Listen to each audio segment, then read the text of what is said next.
There was once a young marathon runner named Jacob Miller, who had dreamed since school days of crossing the finish line in a major city marathon. He never wanted first place, he only wanted to finish strong. Every morning before sunrise, Jacob ran along the same quiet park trail. His friends admired his dedication, but some thought he was chasing fantasy.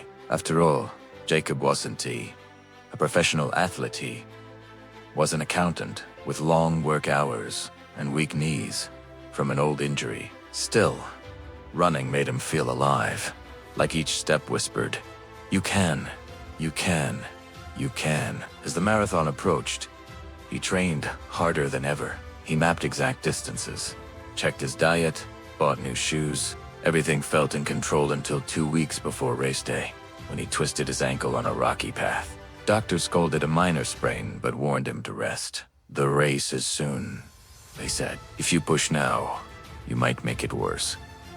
That night, Jacob sat on his porch with ice on his ankle and disappointment in his chest. He looked at the medal rack and his room empty, because he'd never finished a race before and thought, maybe they're right. Maybe belief isn't enough. A few days later, he went to a small cafe to distract himself. At the next table sat an older man wearing a faded marathon t-shirt. Jacob noticed him limping slightly as he walked to the counter. When the man returned, Jacob nodded toward the shirt and asked, "You run marathons?" The man smiled. "Once did, 30 of them." Jacob sighed. "I was supposed to, but I got injured." The man looked at him carefully. "So you quit?"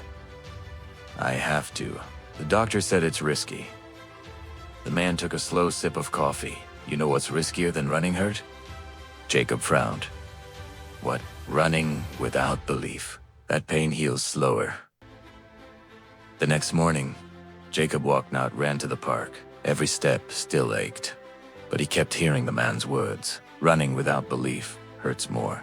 He decided to show up on race day anyway, not to compete, but to try. If his body stopped him, it would be from exhaustion, not from fear. Race day dawned bright and cold. Thousands gathered at the starting line, excitement buzzing in the air. Jacob wrapped his ankle tightly and took a deep breath. When the horn sounded, the crowd surged forward like a single wave. For the first few miles, adrenaline carried him. Then the pain returned sharp, constant.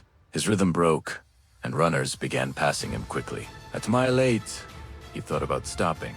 Then, near the crowd line, he saw a small child holding a cardboard sign. "You're already winning just by not giving up." He smiled weakly. Maybe this was the reminder he needed. He told himself, "One more mile. Just one more mile."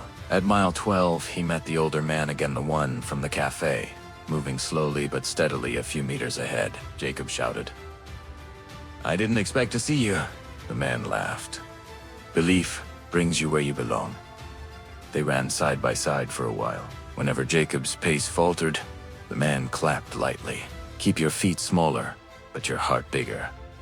When they finally reached the final stretch, fatigue blurred everything. Jacob's ankle screamed, but cheers from the crowd felt like wind behind him. He crossed the line about 4 hours later, far from first, closer to last, but tears ran freely down his face. After catching his breath, he searched for the older man. He found him sitting on the curb, smiling despite the pain in his leg. Jacob thanked him. "If you hadn't told me to believe, I wouldn't have finished." The man shook his head.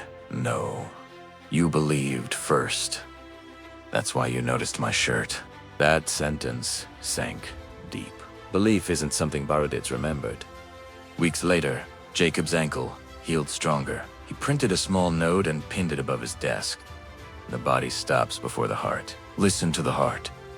Whenever work or life felt heavy, he'd glance at it and smile. Belief had carried him to the finish line once, why not again?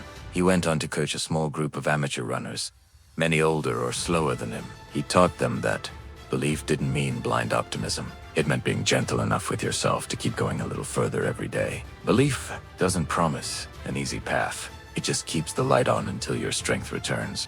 Even when life feels hard, remember every step fueled by belief still moves you forward. If this story brought you hope, like the video, share it with someone who's struggling to keep going, and tell us in the comments what keeps your belief alive. Formore calm.